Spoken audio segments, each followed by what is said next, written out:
Lo que está declarando es la guerra. Y no se hacen cargo de esas. Está siendo presidente de la República, por favor. Es presidente de la República. Pasa por sus decisiones, en este caso, la estabilidad o desestabilidad de la vida material de los ciudadanos.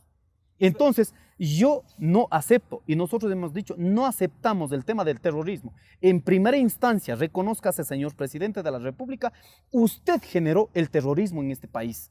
Si es que hubiera bajado el decreto 83 con el espíritu democrático, siendo radicalmente democráticos, convoque a las grandes cámaras de comercio, convoque a los sectores privados, convoque a los sectores comunitarios, sentamos y decimos cuál es la salida para el tema económico. Pero ¿y es verdad que ustedes, una vez que se apagaron las cámaras, abandonaron el diálogo? Imposible. ¿Qué pasó después de que lo que todos vimos en la opinión pública a nivel nacional e internacional? ¿Qué sucedió? ¿Se apagaron las cámaras y qué es lo que pasó al interno?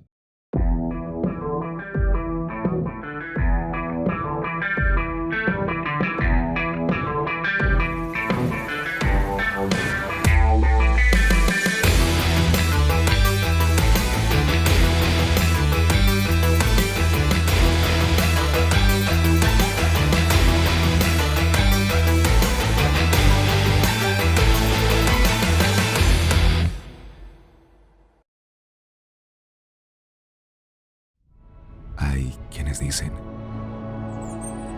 que todas las historias ya se han contado, que no queda nada nuevo por decir. Y aunque eso puede ser cierto, lo que realmente vale la pena es imaginar una nueva forma de decirlo. Fresh Cat, eres una historia que vale contar.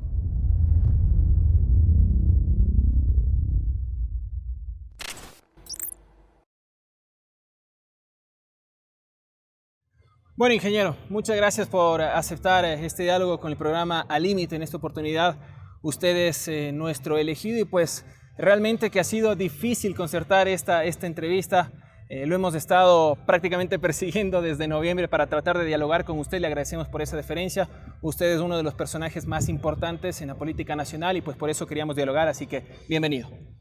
Bueno, en primera instancia, yo quiero a través de estos medios, de este medio importante de comunicación, Al Límite, y a ustedes, de manera cordial, pedir las debidas disculpas. No ha sido porque de pronto uno ha pretendido cualquier cosa, sino realmente porque estábamos ajustados en los tiempos. Entonces, en ese sentido, que me acepten mis debidas disculpas y así también a los otros medios que de pronto no hemos podido coordinar de mejor manera. No, muchísimas gracias. Para nosotros siempre es un placer y por supuesto el objetivo de cada uno de nuestros programas es que la ciudadanía pueda sacar sus conclusiones después de los criterios vertidos por cada uno de nuestros entrevistados. Quiero empezar esta entrevista, ingeniero, haciendo un poco una retrospectiva y quiero enseñarle un video para que usted me dé su criterio al respecto. Nos vamos a ir hasta 1990, cuando fue el levantamiento indígena y sucedían este tipo de situaciones. De una manera encarecida como ciudadano, como indio, como runa, como un hermano suyo, pedimos encarecidamente que no nos maltraten los señores policías, porque muchos señores policías, especialmente los rurales, se creen los gallos sacando la pistola, compañeros.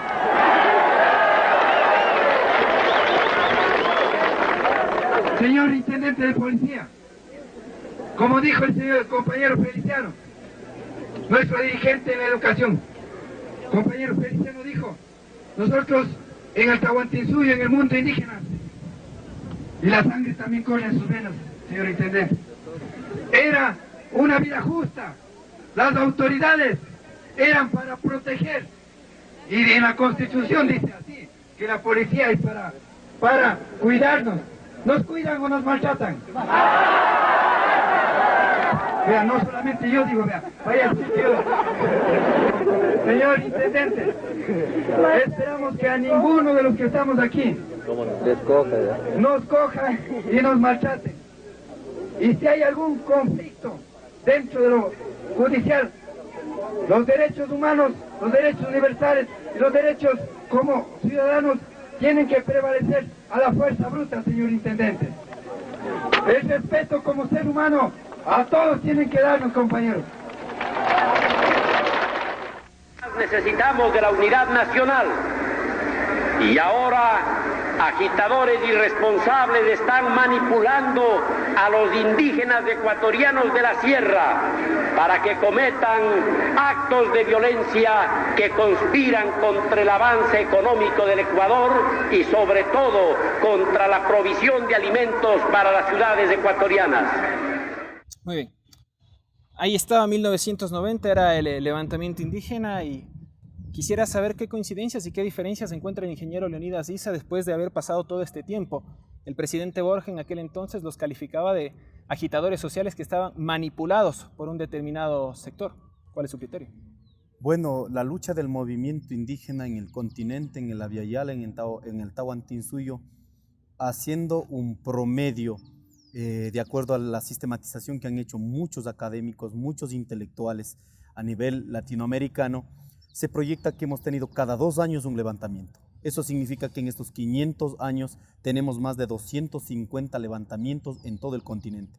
Eso que para que un poco pongamos en retrospectiva de que el movimiento indígena siempre no ha estado quieto, siempre ha estado demandando cambios, transformación en este continente después de los 500 años.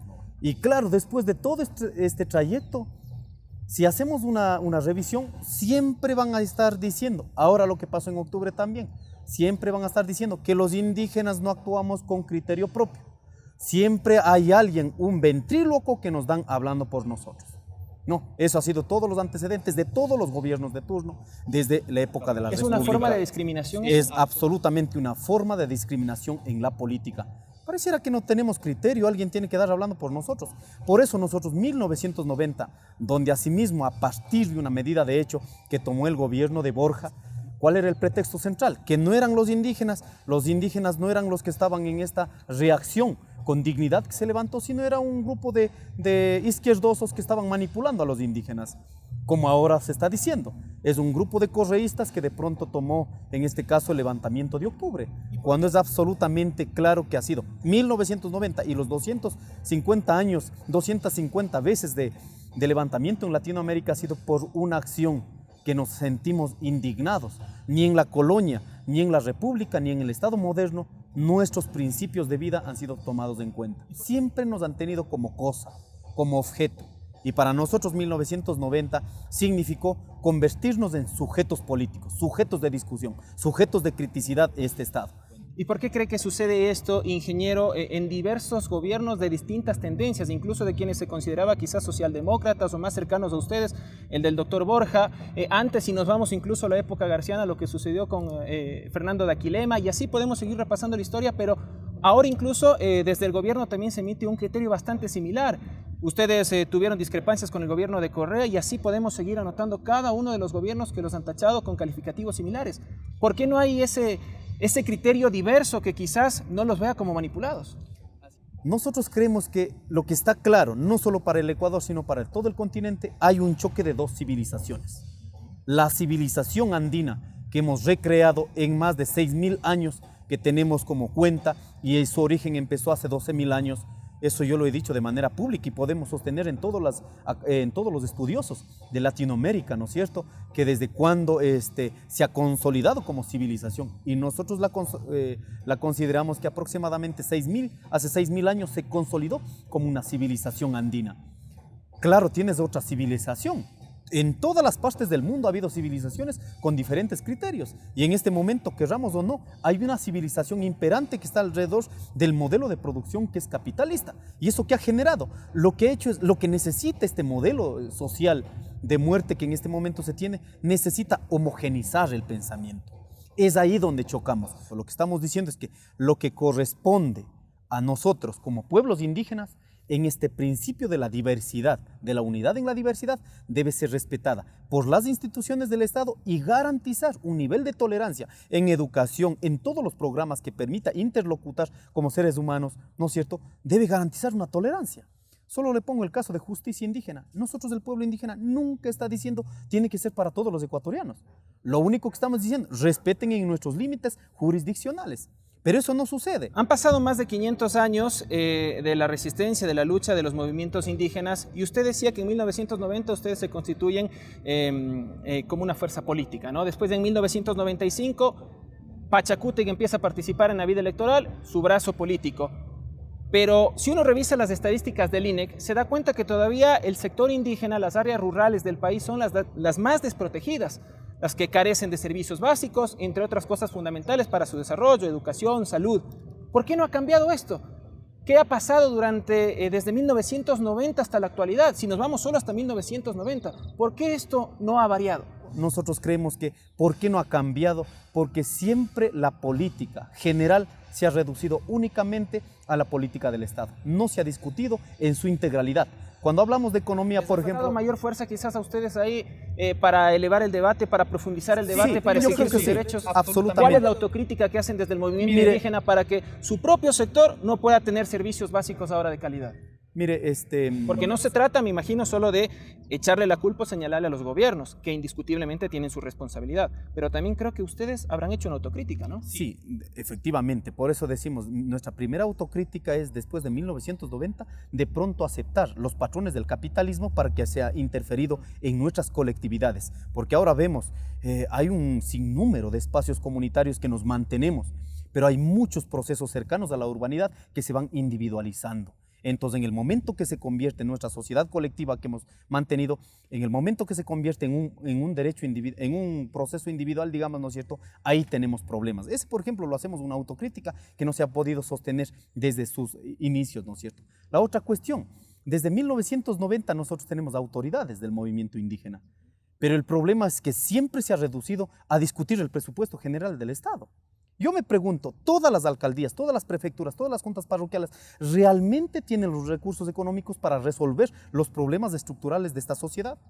No la tenemos. Por ello, en la última movilización de octubre hemos dicho, no podemos reducir la política general del Ecuador, no podemos reducir a discutir el problema del fisco o reducir a discutir el problema tributario, cuando tenemos que revisar toda la integralidad de la economía del Ecuador, en donde vamos a ir viendo las particularidades. Me imagino que también dentro de las autocríticas, y es algo que no lo he escuchado con especificidad, es el hecho de haber, por ejemplo, apoyado al gobierno de Lucio Gutiérrez, haber apoyado también en su momento al gobierno de Correa. Hasta el 2009 ustedes tenían una relación que iba de la mano, apoyaron la constituyente, después en el 2010, por la ley del agua, se separan. Pero me imagino que también esta crítica debe haber llegado al movimiento indígena. Efectivamente, con Lucio Gutiérrez, ¿por qué fuimos con él? Por ejemplo, si analizamos, justamente porque se dio un periodo de crisis del 2000, ¿no es cierto? Votamos a Yamil Maguad por la crisis de la dolarización, por la crisis del sistema financiero, que en ese momento los ahorros de todos los ecuatorianos significó un despilfarro en la banca privada, más de 3.000 millones de ecuatorianos salieron de este país, o sea, toda esa cuestión. ¿Y cuál fue nuestra propuesta en ese momento? Esa agenda, resultado de una lucha, eso tenemos que llevar y elevar a una política pública para resolver esos problemas. Pero rato de los ratos, llegado ahí, inmediatamente se alineó al Fondo Monetario Internacional, acordará por el que salió. Entonces, inmediatamente la carta de intención, una imposición al Estado ecuatoriano, cuando nosotros habíamos... ¿Y después pasó algo similar con Correa? Yo creo que en el tema de Correa hay otros elementos que analizar. Una de las cuestiones centrales habíamos dicho, si está avanzando en el progresismo latinoamericano, ¿no es cierto? Pero no puede ser un progresismo homogenizante. Si es imposible, yo no puedo tolerar que un gobierno progresista te quite el derecho de tener una educación propia como tu cultura. O sea, es una cuestión básica de cualquier...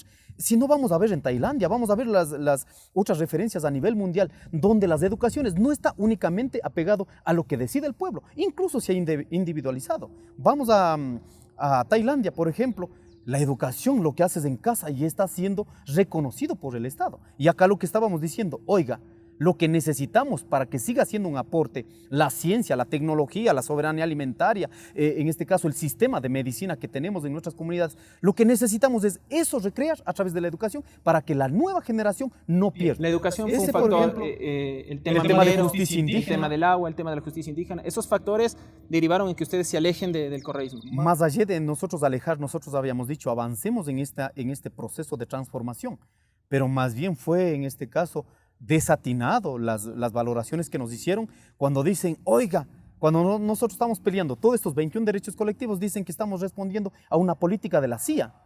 O sea, podemos confrontarnos, podemos debatir, no vamos a aceptar en este caso, ¿no es cierto?, nuestras discrepancias en este caso, en esta idea de avanzar en el progresismo, no vamos a aceptar que un sector, digamos, que toda la vida ha luchado, le estoy demostrando en todos los años de la colonia, de la República, y que después aparezcamos por un, no sé, pues, por un interés electoral, aparezcamos como enviados de la CIA. Eso es imposible aceptarlo. Ahora, hemos hablado de las problemáticas que ustedes han tenido como movimiento indígena, del no acceso, por ejemplo, a los servicios básicos, pero a pesar de todas estas desigualdades, que no lo digo yo, lo dicen las estadísticas durante todos los años del INEG en este momento que las estoy citando, pues, ¿qué conquistas han logrado? El movimiento indígena, a pesar de estar en una desigualdad ante otros sectores de la sociedad, ¿qué conquistas ha podido lograr durante todo este tiempo? Yo creo que la primera cuestión es que hayamos logrado, para nosotros es una ganancia, ser como una referencia política, organizativa en este país y en el continente. Eso nos permite, nos da cancha para seguir luchando por nuestros derechos. En términos materiales yo creo que no hemos avanzado, más bien en los últimos 5 años ha crecido esta brecha, al menos en el sector rural, en la última estadística que estábamos revisando, ha superado ya el 70% de la pobreza estructural, digamos, en nuestras comunidades. Eso mismo ha generado todo un fenómeno migratorio que ahora tenemos que justamente sobre los servicios básicos, muchas veces en las comunidades hacemos en términos de alcantarillado, por ejemplo, hacemos un sifón y ya está resuelto. Pero hay un fenómeno migratorio que están ubicando en los centros urbanos donde no hay ninguna política que resuelva los servicios básicos. Y eso es un tema que tiene que ver con la crisis, con la pobreza estructural, ¿no? En ese sentido yo creo que no hemos avanzado mayor cosa, pero podríamos decir también en representación dentro de la participación de los espacios públicos, hay un montón de nuestros hermanos indígenas que están en los espacios públicos. Una de los triunfos en este momento es, por ejemplo, haber logrado la representación de muchos gobiernos locales a nivel nacional, prefecturas, alcaldías, gobiernos locales, pero que eso también ha llevado a otro debate, que no es únicamente tener presupuesto. Si tienes presupuesto, no es únicamente llegar al cargo. Exactamente. Porque después quizás los problemas siguen igual. Así es. Usted me está diciendo que los índices de pobreza siguen altos, es decir, que han tenido autoridades, pero todavía no solucionan los problemas fundamentales del propio movimiento indígena. Así es, por eso decimos que el llegar a la prefectura o llegar a la alcaldía no significa que vamos a resolver primero el problema de los indígenas, ¿no? Porque cada nivel de gobierno está delimitado sus competencias. Lo que queda demostrado después de tener autoridades, que es una ganancia, es un triunfo para el movimiento indígena y que sí podemos administrarla, pero la política para transformar la estructura social y económica de este país, usted está viendo que no depende únicamente de los actores individuales. Y eso significa cuestionar toda la estructura económica. Pasemos a otro tema. Después de las protestas de octubre o a raíz de las protestas de octubre, su nombre y el de Jaime Vargas salen a la palestra pública a nivel nacional, porque ya en el movimiento indígena ambos eran conocidos, además vienen de familia de políticos que han estado detrás de las luchas históricas del movimiento indígena. Pero la gente quiere saber quién es Leonidas Issa, qué hay detrás de ese personaje que apareció en las manifestaciones de octubre. ¿Quién es Leonidas Issa? Bueno, yo soy hijo de papá, mamá indígena. Soy oriundo de Pastocalle, vivo en este momento en Tuacazo. Mis papás fueron fieles guerreros, luchadores para la etapa del Huasipungo. Yo me acuerdo desde las movilizaciones donde empecé a actuar, fue aproximadamente a los 8 años, que yo me acuerdo así como sueño nomás, ¿no? Justamente en 1990. Mi mami estaba cocinando para los movilizantes, en este caso en el sector de Planchaloma, y mi madre, como estaba cocinando, pelando las papas, habían sacado y habían tomado la foto, ¿no? Y ahí decían a mi mami que había estado con cuchillo como queriendo agredir a alguien. Entonces habían los medios de comunicación, los militares que en ese momento habían llegado hacia la comunidad y le llevaron detenida a mi madre, ¿no? Habían llevado detenida a mi madre. Estoy andando buscando ese recorte de ese comercio de ese año. Espero tenerla, ¿no? Para un poco ir sustentando lo que estoy diciendo. Yo que me acuerdo ya con uso de razón empecé a actuar en el 21 de enero del 2000, ¿no? Yo me fui a la huelga de hambre. Esto también espero tener ya algunos reportes para un poco hacer la hoja de ruta, digamos, ¿no? Desde el 98, que fue con la caída de Abdalá Bucarán, que se dio también la movilización en Chasqui, en el 2000, que fue la caída de Yamil, no me he perdido ninguna movilización, ni una. las marchas de Pangue, las marchas de Tundaimi, todas hemos venido. Ese es un orgullo para usted.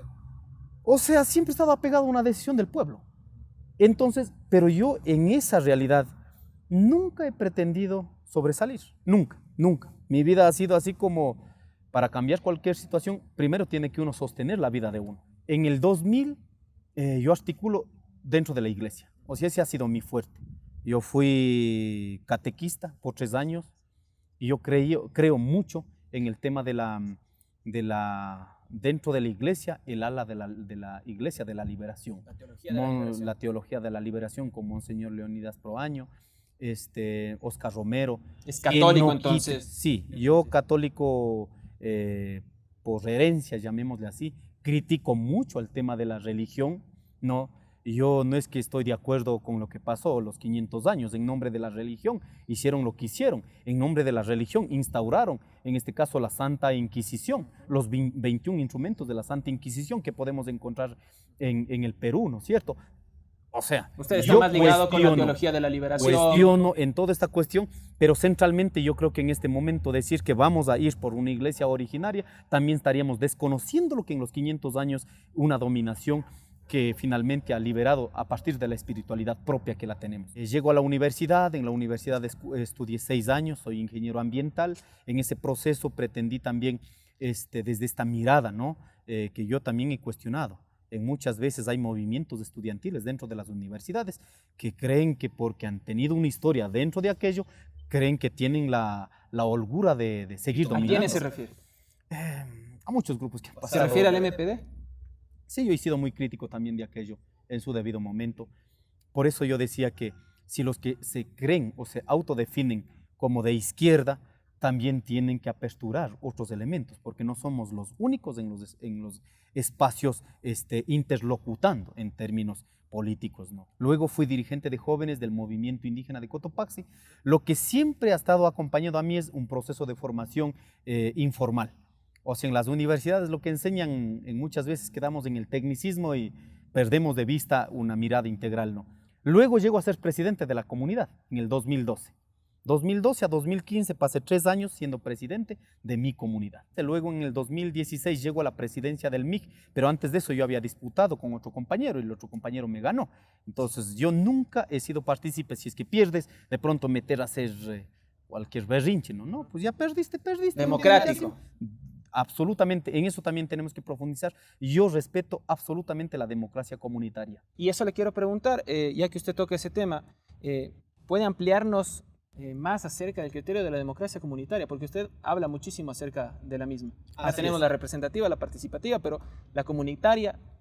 En este momento, nosotros habíamos hecho el aporte en la reforma del Código de la Democracia. Tiene que constar la democracia comunitaria. ¿Cuál es la diferencia entre uno u otro? Ninguna de las 3 democracias anula a nadie.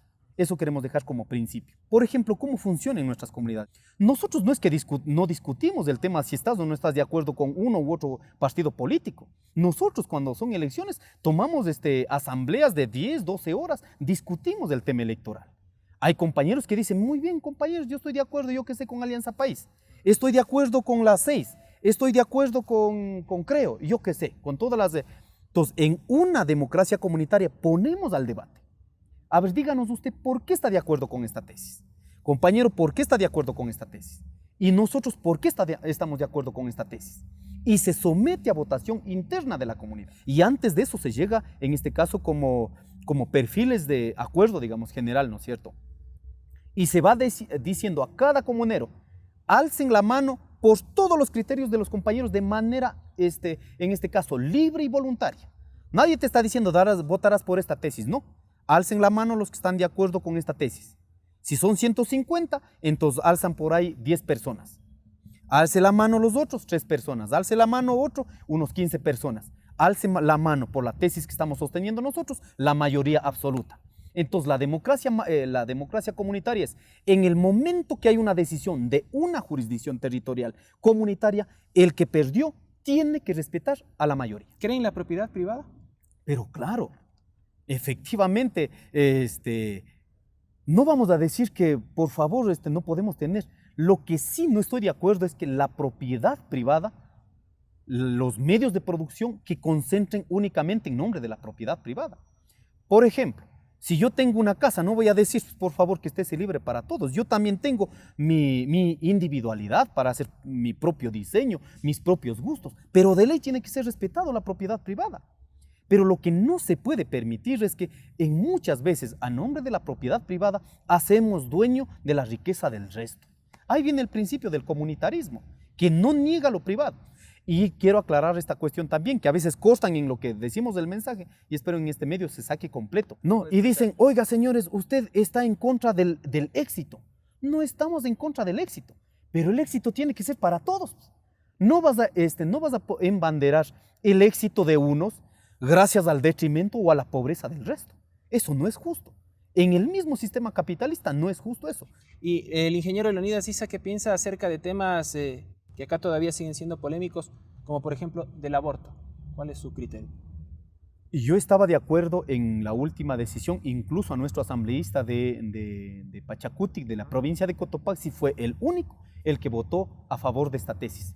Yo creo que un embarazo por violación y que no tenga la posibilidad, siendo una niña menor de edad encima de eso, o como fuere, ¿no es cierto?, estése obligado, me parece realmente desastroso.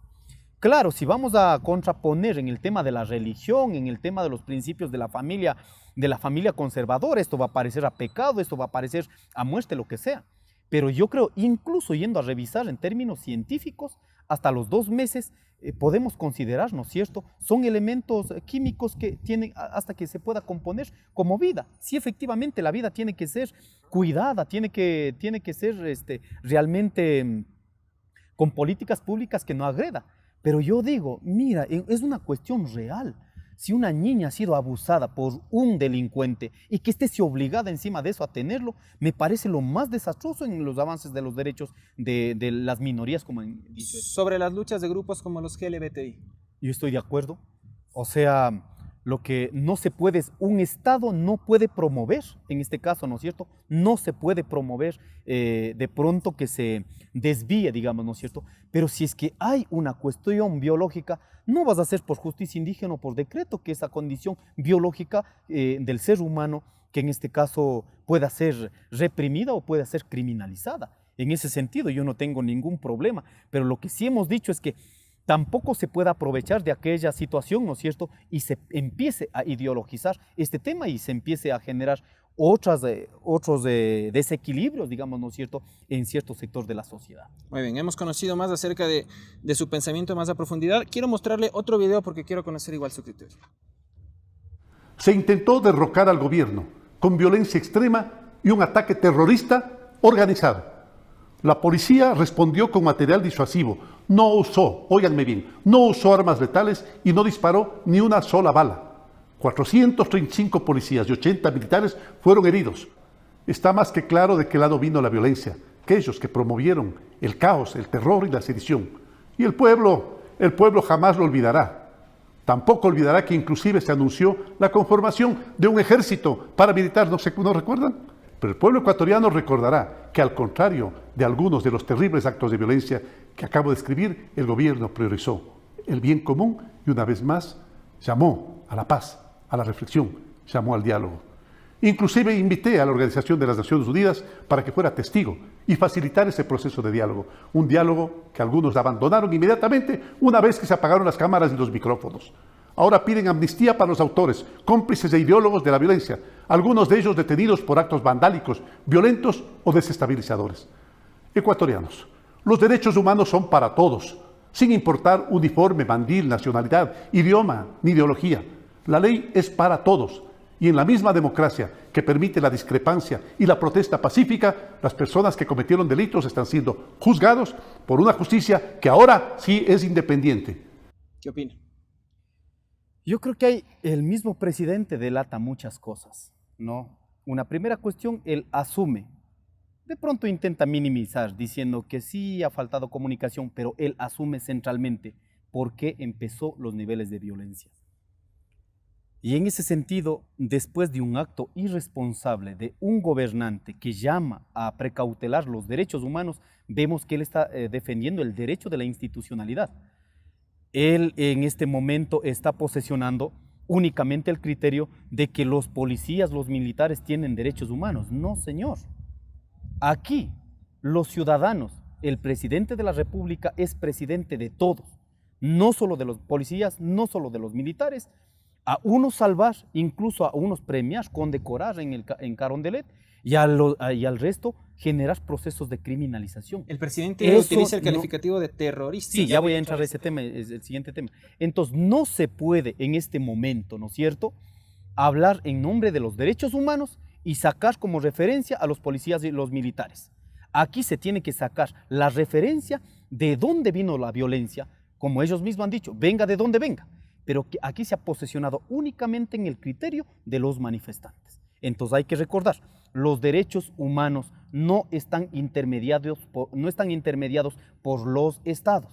Los derechos humanos a nivel mundial es una obligación de los estados, en este caso, aplicarla y respetarla. Y la valoración de la ONU y de la CIDH no está diciendo si hizo bien o hizo mal, en este caso, el Estado. Lo que está diciendo es que había vulneración de derechos humanos. En ese sentido, entonces, encontremos los que, en este caso, afectaron esos derechos humanos. ¿Rechaza usted el calificativo de terroristas? El siguiente tema, en el tema de terrorismo. ¿Qué es terrorismo? Para empezar, ninguno de los manifestantes que salimos en Quito y en todo el país salimos porque tenemos un odio hacia adentro y salimos cabreados porque estábamos locos y salimos a hacer vandalismo. Los ecuatorianos salimos después de un proceso, jueves, viernes, sábado, domingo, cuando esperábamos del presidente de la República con cautela, con responsabilidad, decir, señores, hay un malestar generalizado, bajemos del decreto 883, sentemos en la mesa y todos los sectores económicos, ¿cómo apostamos para sacar del hueco al Ecuador? Esa es una actitud democrática. Pero usted vio el día domingo, ¿qué dijo? Está tomado la decisión, no se da un pie atrás, un paso atrás. ¿Usted cómo le siente eso como un ciudadano que está afectado en un derecho en términos económicos? Lo que está declarando es la guerra. Y no se hacen cargo de esas. Está siendo presidente de la República, por favor. Es presidente de la República. Pasa por sus decisiones, en este caso, la estabilidad o desestabilidad de la vida material de los ciudadanos. Entonces, yo no acepto, y nosotros hemos dicho, no aceptamos el tema del terrorismo. En primera instancia, reconózcase, señor presidente de la República, usted generó el terrorismo en este país. Si es que hubiera bajado el decreto 8.3 con el espíritu democrático, siendo radicalmente democráticos, convoque a las grandes cámaras de comercio, convoque a los sectores privados, convoque a los sectores comunitarios, sentamos y decimos cuál es la salida para el tema económico. Pero ¿y es verdad que ustedes, una vez que se apagaron las cámaras, abandonaron el diálogo? Imposible. ¿Qué pasó después de que lo que todos vimos en la opinión pública a nivel nacional e internacional? ¿Qué sucedió? Se apagaron las cámaras y ¿qué es lo que pasó al interno? Mire, para tener credibilidad en este país hay que ser hombres de palabra. Y eso es lo que yo en este momento no puedo dejar que me dañen, al menos y en términos individuales, porque yo toda mi vida, la construcción de toda mi vida como dirigente ha sido porque tengo legitimidad y porque tengo credibilidad. Pero en las condiciones que dice el presidente de la República, esto no es creíble. Lo que pasó después de apagar las cámaras simplemente se cerró en discutir el nuevo decreto que suplante al decreto 883. Ahí pasamos más de una hora y media, cuando lo que estaba claro es baje el decreto y sentamos a dialogar sobre otros temas. Y ustedes vieron, de manera mediocre, en este caso, ¿no es cierto? Salió en un momento, solo leyó la parte correspondiente, en este caso por parte de los interventores de la ONU y se fue, salió de la mesa de diálogo. Nosotros retiramos. Discúlpeme, por favor. Hay que tener honra, hay que tener dignidad para salir como presidente de la República a mentir de esa manera. Yo me quedé discutiendo hasta las 3 de la mañana, ¿Quién se fue votando? Fue el presidente de la República y todos los altos cargos. ¿Quién se quedó de los altos cargos? Yo digo, el fiscal de la nación, ¿cómo se llama el señor? La fiscal. No, la fiscal estaba en su momento y después el contralor. El contralor. Digo, el contralor, ¿tiene independencia o no tiene independencia? Él fue el único que se quedó en Él y otros, quedó el ministro, el secretario general y quedó el... Juan Sebastián Roldán. Sí, Juan Sebastián Roldán y el señor Rain, como los más importantes, digamos, del Estado. De ahí en términos de hablar de autoridad. O sea, ¿qué dijeron? Hay que preguntar nuevamente al presidente de la República. O sea, quedó a negociar sin la posibilidad de tomar decisiones. ¿Cómo es eso? Si en ese momento el país estaba realmente ya tranquilo. Y hasta las 3 de la mañana tuvimos que obligar, en este caso, que saque el decreto. Si no, lo que estaban pretendiendo es sentar al otro día, lo mismo hacer, pero con otro decreto. Eso no es posible. Eso, yo al menos me asusto después de construir todo el tema de nuestra honestidad, de credibilidad, de tener la palabra. Yo me asusto después de salir en un medio de comunicación a decir una verdad que necesitaba el país y después pretendía cambiar hasta las 3 de la mañana. Eso no se puede dar en este país. Y ahora, ¿cómo está el tema del diálogo con el gobierno? ¿Existe todavía o ya definitivamente podemos decir que se rompió? Es que eso nunca existió. Eso le digo. En la mesa que en este caso quedamos el 13 de octubre, después se convocó, gracias a la Conferencia Episcopal Ecuatoriana y gracias a las Naciones Unidas. Convocamos a la siguiente reunión en Naciones Unidas. ¿Sabe quién llegó? Creo que llegaron 2 subsecretarios.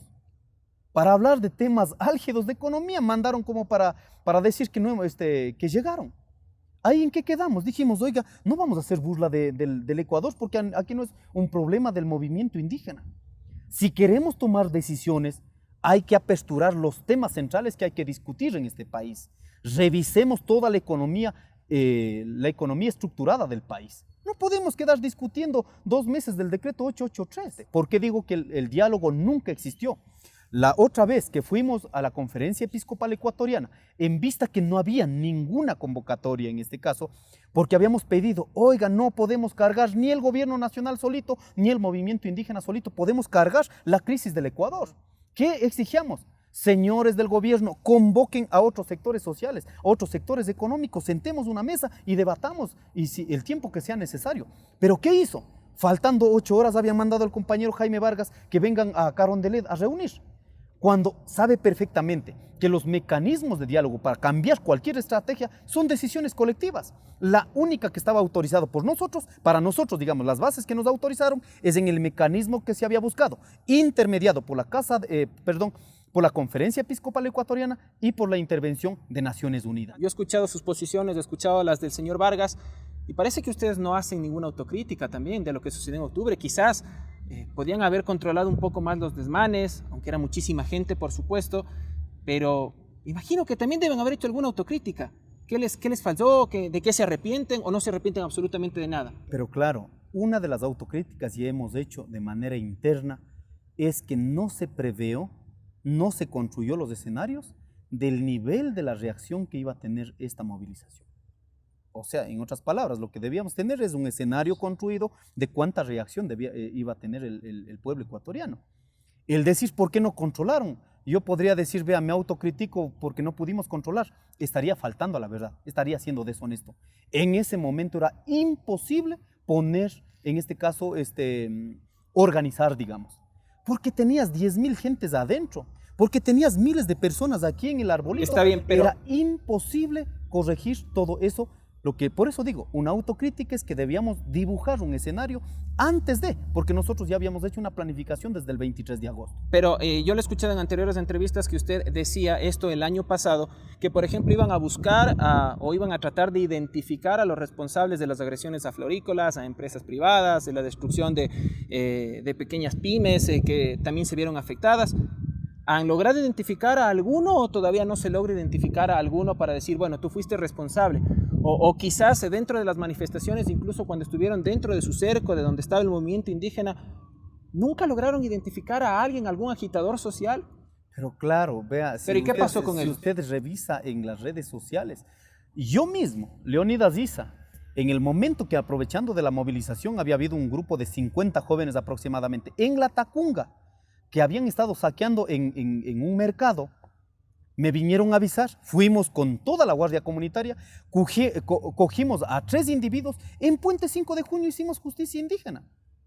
O sea, todo lo que estaba bajo nuestro control lo pudimos en ese momento demostrar al país, y esto está en redes sociales, no lo digo yo.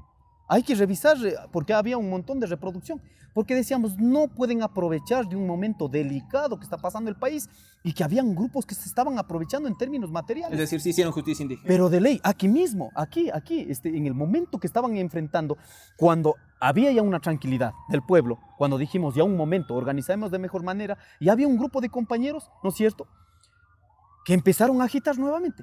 Trajimos de esos señores, y está en las redes sociales, trajimos, y en ese círculo hicimos la justicia indígena.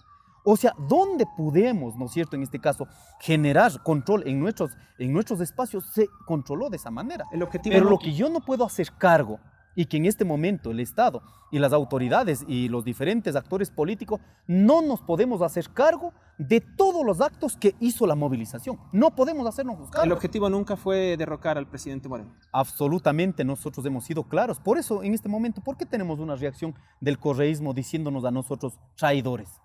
Porque en nuestra planificación estaba absolutamente claro. Es una reivindicación económica. No son pretensiones políticas. Ahora que nos vengan a decir que somos traidores, yo les digo, no hemos traicionado. A ustedes les traicionó en este caso el presidente Moreno. A ustedes. Entonces, háganse cargo de su presidente. Si nosotros hubiéramos hecho cargo de un proyecto político, entonces acusen de la traición del proyecto político, no de individuos. Porque de individuos este país tiene para contar 200 años. ¿Piensan demandar al gobierno nacional? Así es.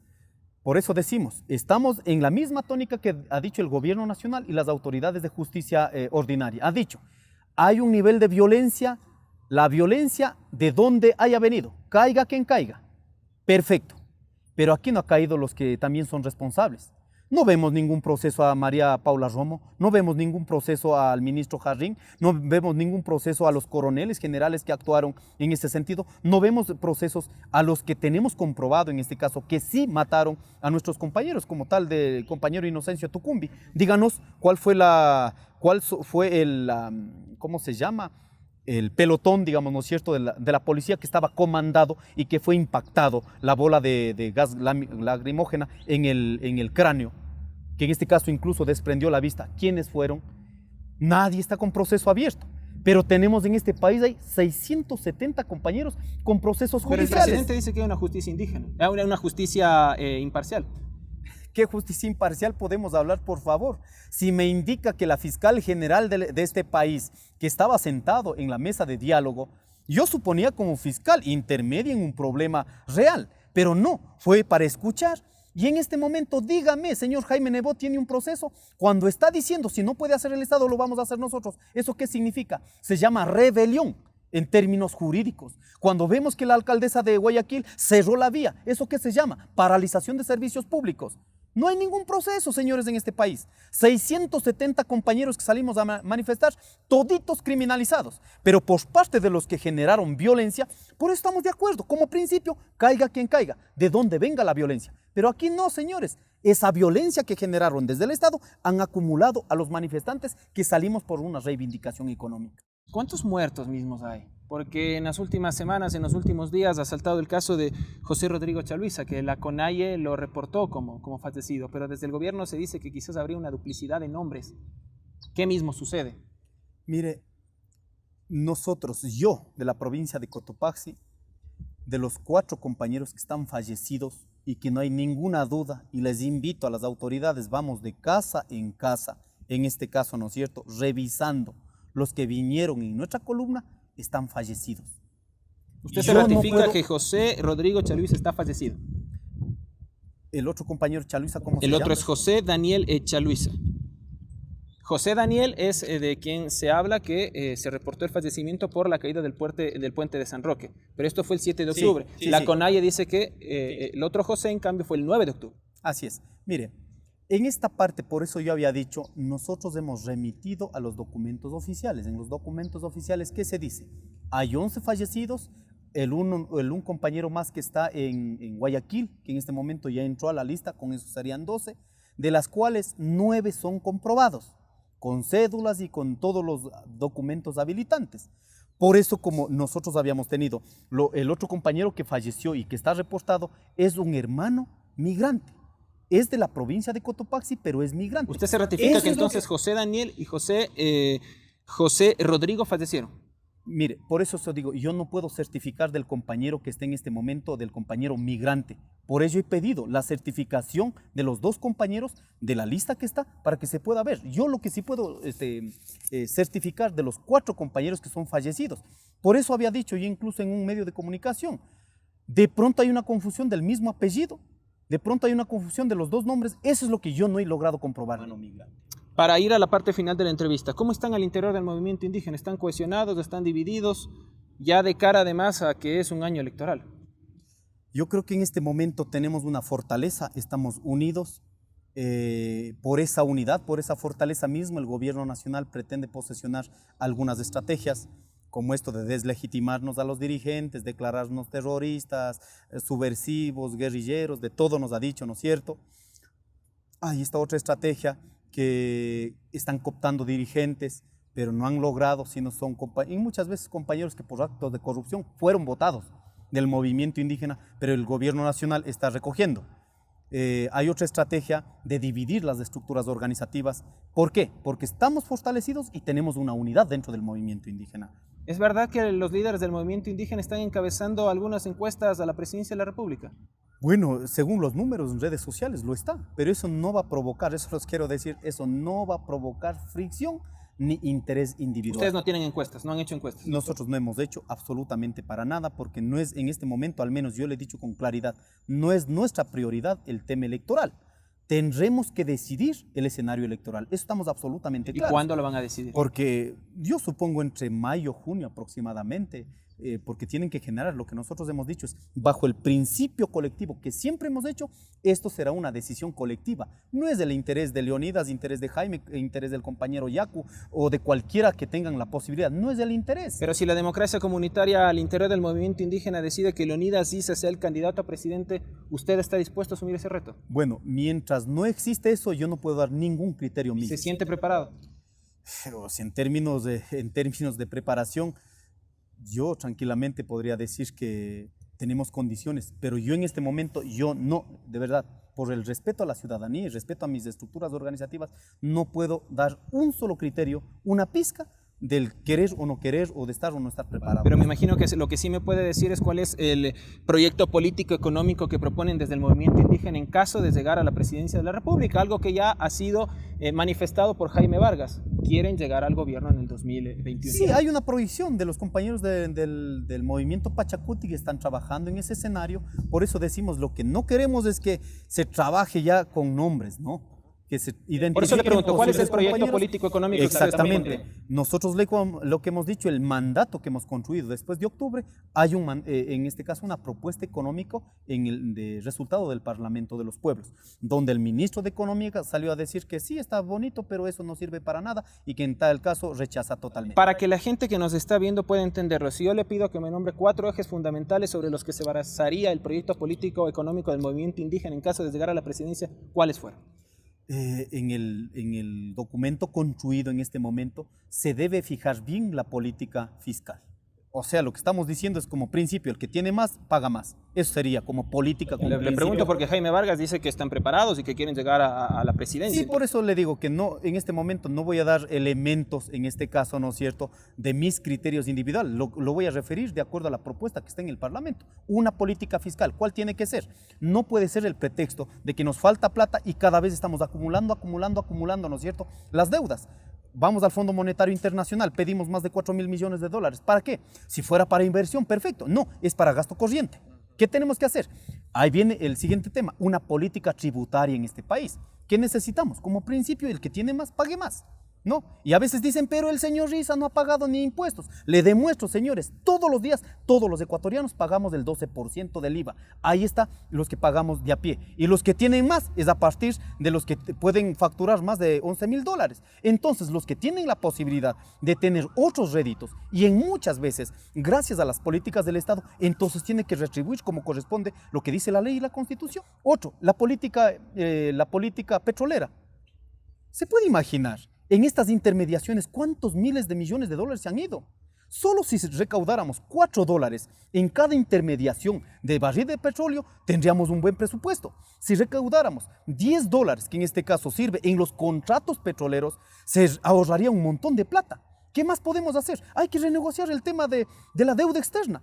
¿Cómo es posible que países, en este caso, si tienen actos de solidaridad, cómo es posible que está cayendo el Ecuador a pedazos y encima de eso estemos obligados todos los años a pagar, en este caso, la deuda externa? Y la siguiente cuestión, en este momento que pasó el tema de la nueva ley tributaria, como se conoce, ¿no es cierto? Todos los inversionistas que van a venir acá tienen que tener el derecho de inversión, tienen que pagar el derecho de inversión. Ahora se pretende ampliar, en este caso, a las redes sociales a 5G. Pero la pregunta es, ¿cuánto están cobrando a los inversionistas? No, se está garantizando la plataforma ya establecida en este país. En el costo significaría 2.000 millones de dólares se podría cobrar por derecho de inversión. Pero esas cuestiones más bien se ha flexibilizado y a quienes estamos cargando, cargamos al ciudadano de a pie. Esas políticas tienen que ser revertidas. Y en términos morales, ¿qué necesita este país? Que alguien indique que eso es posible.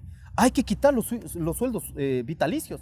Hay que bajar los sueldos dorados, como se conoce en este país. Me ha hablado mucho de economía, pero quiero consultarle por un tema fundamental, y es que el pasado fin de semana aquí en Quito, en las afueras de un centro comercial, una señora mayor adulta fue asesinada.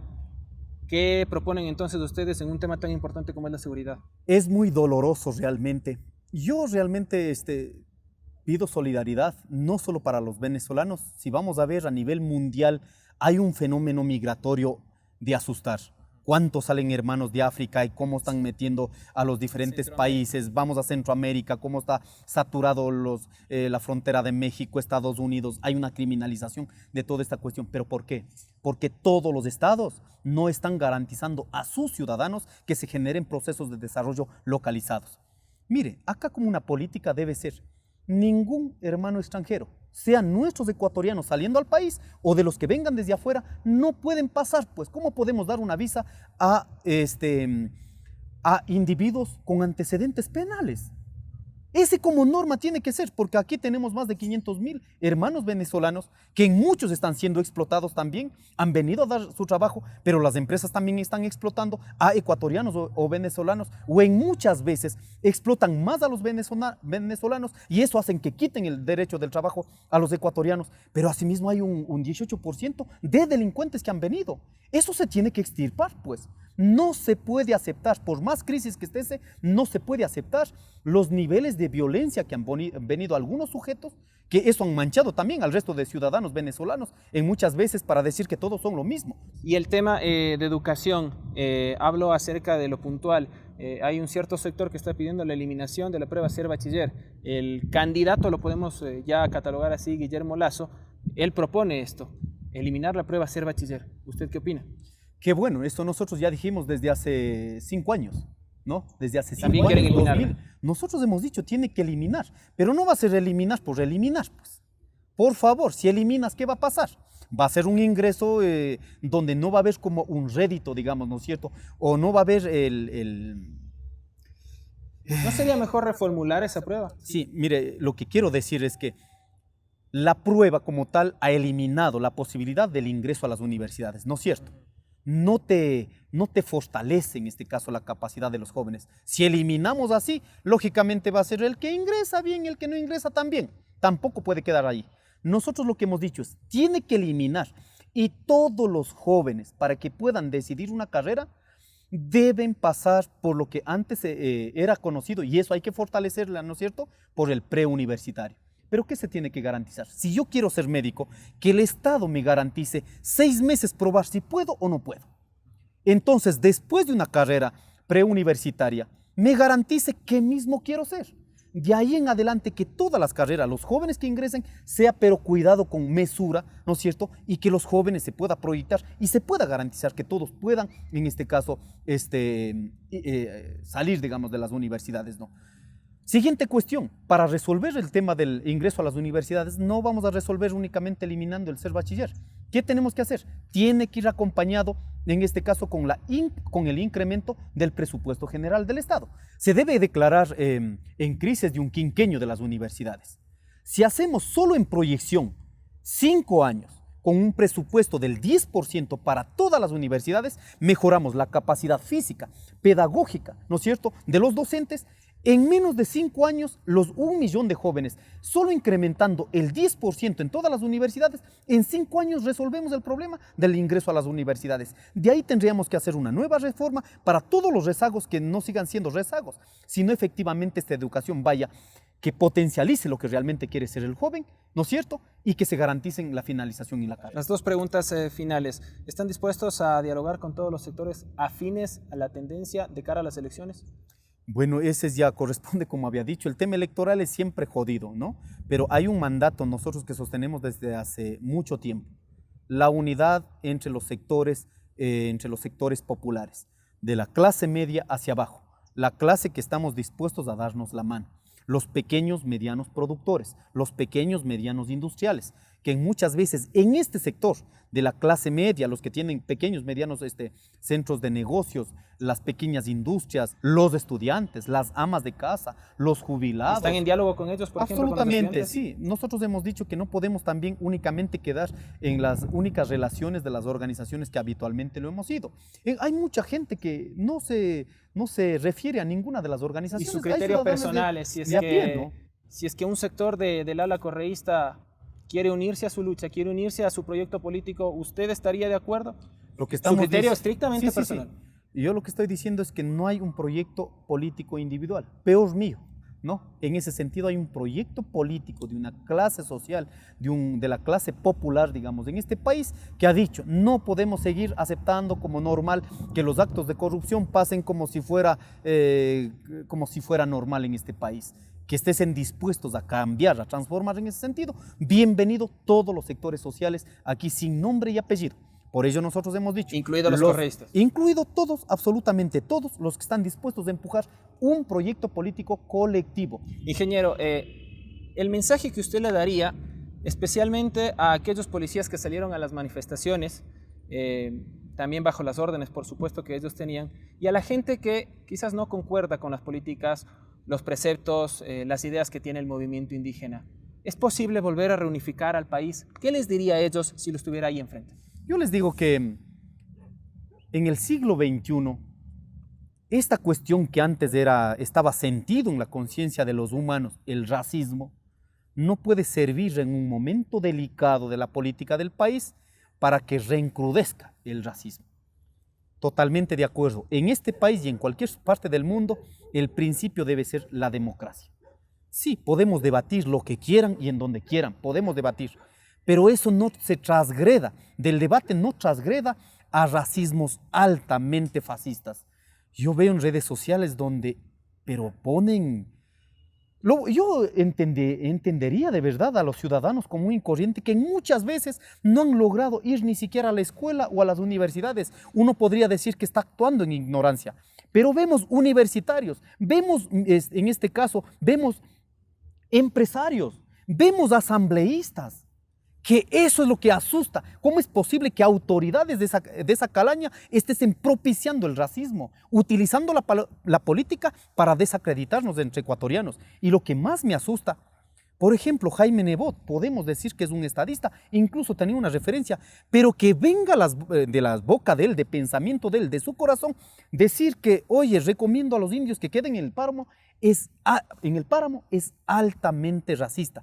Si en esos sujetos importantes de este país está crudo el racismo, ¿qué esperas del resto de la sociedad? Aquí lo que en este momento necesitamos es, respetando nuestras particularidades, nuestras diversidades, podamos confluir en un proyecto político que respete la diversidad y que construya una sociedad intercultural tolerante. Ingeniero, le agradezco por haber aceptado la entrevista. Espero que en una próxima, si es que le pido otra entrevista, no nos demoremos tanto. Sí. Yo entiendo su agenda y le agradezco que hayamos venido acá, además, al Parque El Arbolito, algo que es un lugar muy icónico para los movimientos indígenas. Le agradezco mucho. Será hasta una próxima. Gracias a todos los amigos que también nos ven en las redes sociales. No se olviden de seguir cada una de nuestras páginas. Esto ha sido Al Límite en esta oportunidad con el ingeniero Leonidas Issa. Muchas gracias.